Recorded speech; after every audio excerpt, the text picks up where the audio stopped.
ഇന്ന് നമുക്കൊരു birthday gift idea നോക്കാം. ഗിഫ്റ്റ് എന്ന് പറയാൻ പറ്റുമോന്ന് അറിയില്ല. ഗിഫ്റ്റൊക്കെ ഇട്ട് കൊടുക്കാൻ പറ്റിയൊരു ബോക്സ്. അപ്പോൾ ഇതെങ്ങനെ ഉണ്ടാക്കുകയെന്ന് വെച്ചിട്ടുണ്ടെങ്കിൽ ആദ്യം സ്ക്രീനിൽ കാണും പോലെ മെഷർമെൻറ്റ്സ് ഒക്കെ ഒന്ന് എടുക്കുക.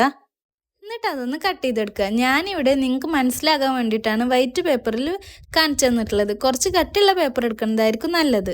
എന്നിട്ട് അതിൻ്റെ സൈഡെല്ലാം ഒന്ന് മടക്കി കൊടുക്കണം. എന്നിട്ട് അതൊക്കെ ഒന്ന് ഒട്ടിച്ചെടുക്കുക. അപ്പോൾ ഒരു ബോക്സ് ആയിട്ട് കിട്ടും. ഇനി ബോക്സിന് അടപ്പുണ്ടാക്കാൻ വേണ്ടിയിട്ട് ഇതുപോലെ മെഷർമെൻറ്റ്സ് എടുത്തിട്ടൊന്ന് കട്ട് ചെയ്യുക.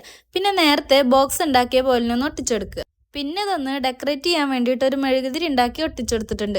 പിന്നെ സ്റ്റിക്കർ പേപ്പർ പ്രിന്റ് ചെയ്തപ്പോൾ ബാക്കി വന്ന പേപ്പറിൽ ഗ്രീൻ കളർ എടുത്തിട്ട് ഒന്ന് ഒട്ടിച്ചെടുക്കും കൂടെ ചെയ്തിട്ടുണ്ട്. ഒരു വാട്ടർമെലൺ തീമാണ് ഞാൻ ഉദ്ദേശിച്ചിട്ടുള്ളത്. ഇനി ഇതിനകത്ത് നിങ്ങൾക്ക് ഇഷ്ടമുള്ള ഗിഫ്റ്റൊക്കെ ഇട്ട് കൊടുക്കാം. വാങ്ങിക്കാൻ പറ്റാത്തവർക്കാണെങ്കിൽ ഇതുപോലെ ക്യൂട്ടായിട്ടൊക്കെ ഉണ്ടാക്കിയിട്ടും ചെയ്യാം. അപ്പോൾ അതെങ്ങനെ ഉണ്ടാക്കുക എന്നുള്ള വീഡിയോ ഞാൻ ഓൾറെഡി അപ്ലോഡ് ആക്കിയിട്ടുണ്ട്. വേണ്ടവരൊക്കെ ഒന്ന് കണ്ടു നോക്കുക. പിന്നെ വീഡിയോ ഇഷ്ടമായിട്ടുണ്ടെങ്കിൽ ചാനലൊന്ന് സബ്സ്ക്രൈബ് ചെയ്ത് സപ്പോർട്ട് ചെയ്യുക. പിന്നെ എന്തെങ്കിലും ഒന്ന് കമൻറ്റ് ചെയ്യുക. അപ്പോൾ അത്രയേ ഉള്ളൂ. ബൈ.